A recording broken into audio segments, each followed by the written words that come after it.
क्या आपने सुना है कि नोएडा इंटरनेशनल एयरपोर्ट के 10 किलोमीटर के आसपास कंस्ट्रक्शन पर एक कंडीशनल बैन लगा दिया गया है। ये बात एक सिर्फ हेडलाइन नहीं है, इसका असर डायरेक्टली जेवर एंड यमुना एक्सप्रेसवे के आसपास के प्रॉपर्टी बायर्स, इन्वेस्टर्स और अनऑर्गेनाइज्ड सेटअप वाले रियल एस्टेट डेवलपर्स पर भी पड़ेगा। इस वीडियो में हम लेमन लैंग्वेज में समझेंगे NIAL एंड YIAPL का क्या रोल है, नोटिफाइड और नॉन नोटिफाइड लैंड क्या होती है, ब्लैंकेट बैन का मतलब क्या होता है, NOC किस अथॉरिटी से लेना होगा, NIAL से या ईडा से या दोनों से, और existing ready to move in projects पर इसका इम्पैक्ट क्या होगा। तो अगर आप जेवर एयरपोर्ट के आसपास इन्वेस्टमेंट प्लान कर रहे हो या ऑलरेडी कर चुके हो, then this video is a must watch. सबसे पहले समझने की जरूरत है NIAL है क्या। NIAL का फुल फॉर्म है नोएडा इंटरनेशनल एयरपोर्ट लिमिटेड, जो एक स्पेशल पर्पस व्हीकल है, बनाया गया है to oversee the development of Noida international airport. इसके मेजर स्टेक होल्डर्स हैं गवर्नमेंट ऑफ उत्तर प्रदेश, जिनके पास 37.5% स्टेक है। नोएडा अथॉरिटी के पास भी इस वेंचर में 37.5% का इक्वल स्टेक है। Greater Noida authority and Yamuna expressway authority के पास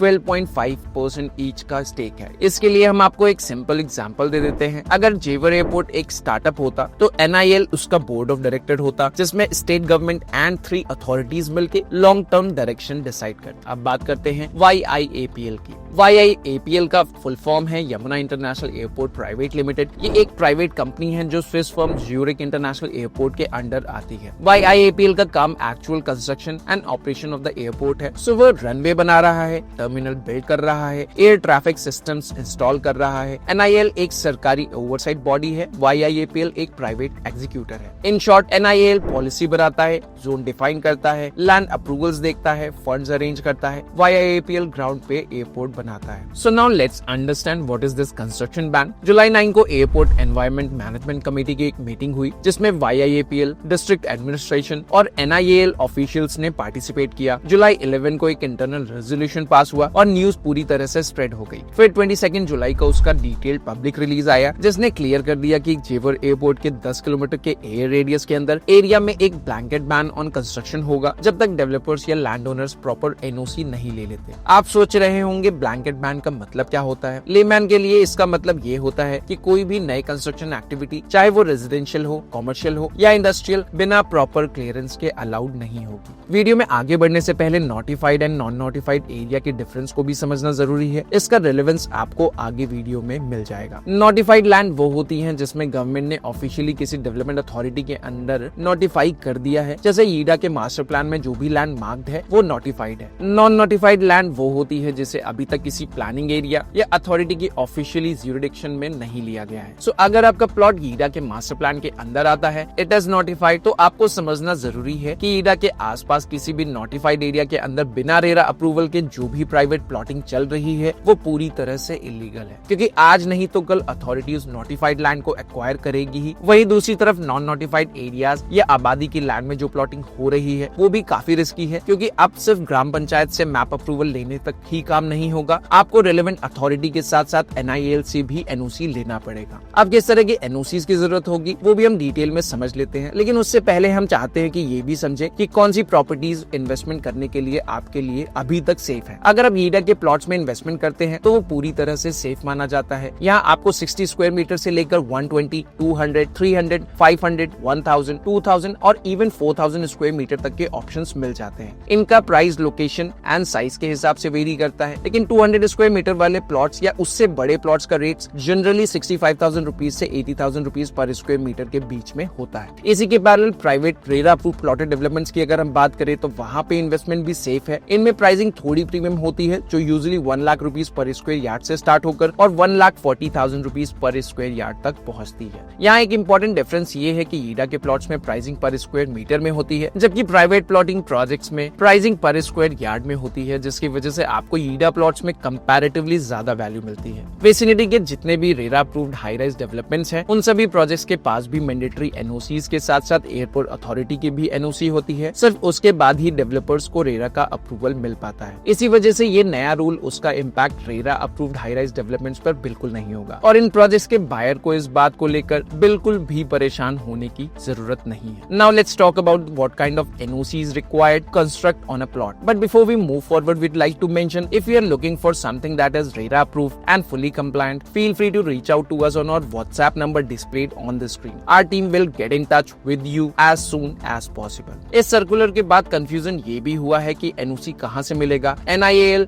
ईडा या दोनों से। इसका सिंपल ब्रेकडाउन भी हम आपको दे देते हैं। अगर आपकी लैंड ईडा के अंदर आती है तो एनओसी लेना होगा ईडा प्लस NIAL दोनों से। ईडा अप्रूव करेगा as per local zoning and planning rules और NIAL अप्रूव करेगा aviation safety and air space norms के बेसिस पर। अब हम बात करते हैं लैंड जो कि आउटसाइड नोटिफाइड एरिया में होगी, वहाँ भी NIAL से क्लियरेंस लेना मैंडेटरी होगा अगर वो 10 किलोमीटर के रेडियस में आता है। लोकल बॉडी जैसे ग्राम पंचायत या ग्राम सभा वहाँ प्राइमरी प्लानिंग अथॉरिटी हो सकती है, पर फाइनल एविएशन क्लियरेंस NIAL से ही आएगा। लोकल डेवलपमेंट अथॉरिटी का रोल क्या होगा? अगर आपका प्लॉट नोटिफाइड एरिया में है तो आपको ईडा से डेवलपमेंट परमिशन लेना होगा, लेकिन अगर आपका प्लॉट किसी नॉन नोटिफाइड विलेज एरिया में आता है तो प्लानिंग अथॉरिटी हो सकती है local panchayat, district town planner, लेकिन एविएशन रिलेटेड सेफ्टी क्लियरेंस हमेशा NIAL से ही लेना होगा। So both authorities might be involved depending on your land status. क्या एग्जिस्टिंग कंस्ट्रक्टेड प्रोजेक्ट्स को भी NOC लेना होगा? ये क्वेश्चन काफी लोग पूछ रहे हैं। अगर मेरा प्रोजेक्ट पहले से रेडी है या अंडर कंस्ट्रक्शन है तब भी क्या इस NOC की जरूरत पड़ेगी? आंसर है यस। अगर प्रोजेक्ट ने 22 जुलाई 2025 से पहले कंप्लीशन सर्टिफिकेट ले लिया है तो एग्जम्पशन मिल सकती है, लेकिन अगर प्रोजेक्ट रेडी है पर CC नहीं मिला है या किसी ने अनऑथोराइज कंस्ट्रक्शन किया है बिना अप्रूवल तो उन्हें भी NOC लेना पड़ेगा। NIAL का कहना है कि aerial safety and flight path compliance सब पर लागू होगा, नए और एग्जिस्टिंग दोनों ही सेटअप्स पर। ये लोगों के लिए थोड़ा कंसर्निंग हो सकता है जिन्होंने आबादी वाली लैंड में कंस्ट्रक्शन किया हुआ है, क्योंकि अब एक अथॉरिटी है अदर देन ग्राम पंचायत जिससे आपको NOC लेनी होगी। अब हम ये भी समझते हैं कि 10 किलोमीटर का एयर रेडियस कैलकुलेट कैसे होगा। ये 10 किलोमीटर का एयर रेडियस के बेसिस पर लिया गया है। इसका मतलब है एयरपोर्ट के सेंट्रल रेफरेंस पॉइंट से as the crow flies 10 kilometre के अंदर का सर्कुलर जोन। ईडा के मास्टर प्लान सेक्टर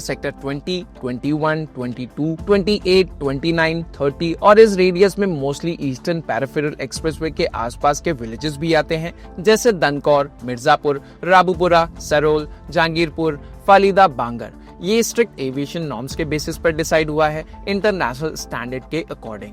क्या इसका इम्पैक्ट मार्केट पर पड़ेगा? चलिए इसको भी समझ लेते हैं, लेकिन उससे पहले एक इम्पोर्टेंट अनाउंसमेंट। अगर आप यमुना एक्सप्रेसवे के रियल एस्टेट में इंटरेस्ट रखते हैं तो आपको हमारे ब्रॉडकास्ट लिस्ट का हिस्सा जरूर बन जाना चाहिए। इस लिस्ट में जुड़ने के बाद आपको ईडा रीजन से जुड़ी हर इंपॉर्टेंट अपडेट मिलती रहेगी, चाहे वो न्यू स्कीम्स हो, पॉलिसी चेंजेस हो या फिर ग्राउंड लेवल डेवलपमेंट्स।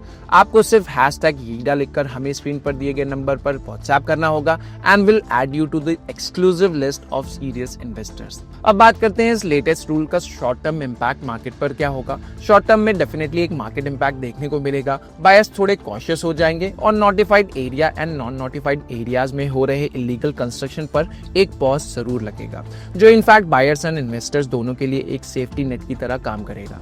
अगर आप ईडा के ऑथराइज प्लॉट्स पर घर बनाते हैं तो आपको ईडा के मैप अप्रूवल्स के लेने के बाद NIAL से भी एडिशनल क्लियरेंस लेना होगा। वहीं अगर आप RERA approved high rise projects की बात करें तो उनमें कोई चेंज देखने को नहीं मिलेगा, क्योंकि ये approvals developers already airport authority से ले चुके होते हैं बिफोर गेटिंग रेरा रजिस्ट्रेशन।